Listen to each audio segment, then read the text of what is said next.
discussion of the two different types of drama. Okay, the first type is tragedy. Okay, and tragedy, as you can figure out, ends disastrously or at least sorrowfully. Okay, there's no happy ending in a tragedy. And we always know that it's a tragedy from the very beginning. With film, we get that marketed to us, where we know that it's going to be a tragedy. A little bit of gray when we're talking about the genres of film, but those are the two basic splits, and you can usually just lump one over the other, even though you might, you can't gauge it by if you're crying at the end. It's did the people in the situation go from a good situation to a bad situation, then it's tragedy, okay? If they went from a bad situation to a good situation, then it's comedy. Okay? And comedy doesn't mean laugh out loud, funny, haha, okay? That's just the technical definition between the two. But even though we know it's a tragedy from the very beginning, we still are hoping for a happy ending, okay? And so that idea is called a catharsis. So it's the idea that what we see is so bad and so sad that we actually feel better about our own lives. That's the idea of a catharsis, that what we see is so bad and so sad that we actually feel better about our own lives. Tragedy usually involves an outside force of fate appearing in the form of coincidence or bad luck that has a direct impact on the tragic occurrences. This was more common when we look at the time period of Shakespeare, and until we kind of get into the modern film era. Again, we don't see this too much, but a little bit. We'll have a little bit of bad luck or a little bit of just happenstance that occurs, and it usually kind of adds to the tragedy. Okay? But back in Shakespeare's time, this was very common, that this idea of fate, that the idea that characters, no matter what they did, couldn't avoid their fate. Okay, so you see that happening in a lot of Shakespearean plays. But this is why Othello is so unusual, is that there really isn't that much occurrence of fate that occurs. I mean, Iago has some good luck that kind of helps his evil plot along, like when Bianca comes down just at the right time where he's setting up Cassio and Othello's hiding behind the wall to listen in, and she has the handkerchief. So that's like a little bit of good luck, but it's not the only thing that is causing the events of the tragedy to happen.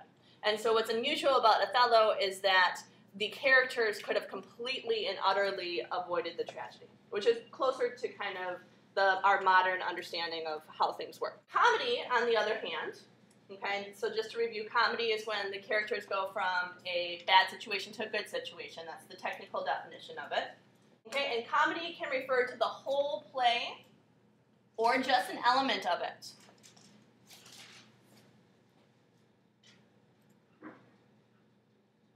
So like we'll see when we read the Shakespearean play with the audiobook, Shakespeare will throw in just some kind of little scenes of humor that have nothing to do with the plot whatsoever, but it's just to give the audience a break because it's so intense for them. Okay, there are different types of comedy. Okay, you can have high comedy. We talked about this a little bit with the quiz. High comedy relies more on wit and wordplay than physical action. High comedy relies more on wit and wordplay than physical action. Low comedy explores the opposite extremes of humor, relying more on physical action, visual gags, and verbal jokes. A satiric comedy makes fun of the subject from a superior point of view.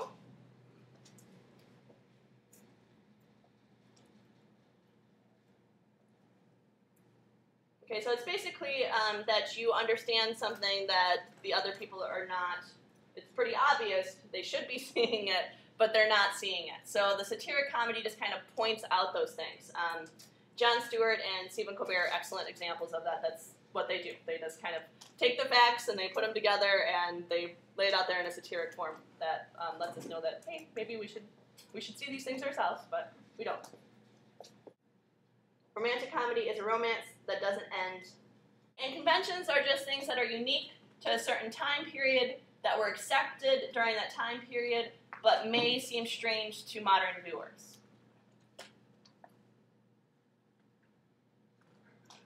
And we talked about some of these as we watched the movie, but I just want to get them fresh in your head before we start to take a look at the play itself. Okay, the first thing is what we talked about with Rodrigo. And he goes to Cyprus in disguise, and no one recognizes him, and it's, odd. Well, the reason is because he's from the upper classes, okay? And he's disguising himself as someone who's from the lower classes.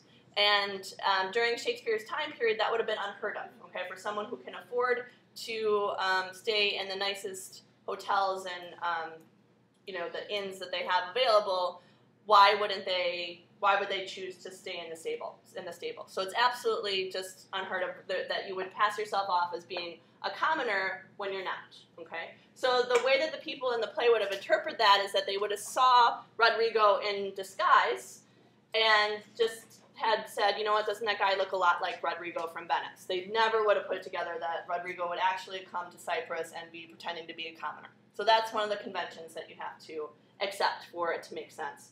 So that it doesn't affect your suspension of disbelief. The other thing that you need to make sure that you're aware of is that Desdemona, once she marries Othello and goes against her father's wishes, and of course that happens very publicly too, because Desdemona's father is a senator, and he's up in arms, and he thinks that his daughter has been kidnapped, or at the very least that some type of magical spell has been put over her and has forced her to act against his will.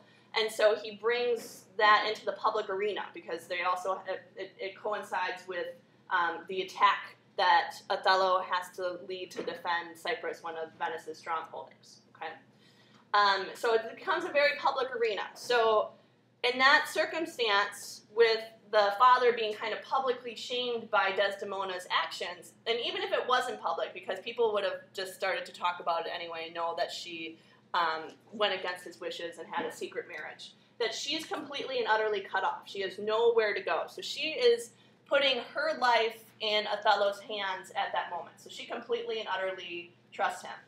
And that's what's so tragic, is at the beginning of the play, we have Othello putting his life literally in her hands, because that if she would ever give him up, he could have been killed in those circumstances. But he calls for her to come to the forum, and there's no questioning. She goes with Othello, okay, and she defends Othello, and so there's no harm comes to him.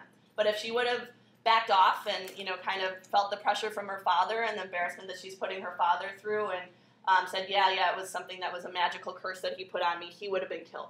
So that's really the irony of the play, and really kind of the tragedy of the play as well, is that they had this complete and utter trusting relationship at the very beginning, and it dissolves so far to the extreme, and basically for a lack of communication, because if Othello would have ever just asked Desdemona or Michael Cassio about what's happening, then the whole thing could have been avoided. But that's why that's an interesting tie-in to the poem My Last Duchess, because it's kind of like he doesn't even want to stoop to go to that level. He accuses her of being unfaithful without giving her any of the components of it, because he doesn't feel that it's necessary to do so. He's got his word from Iago.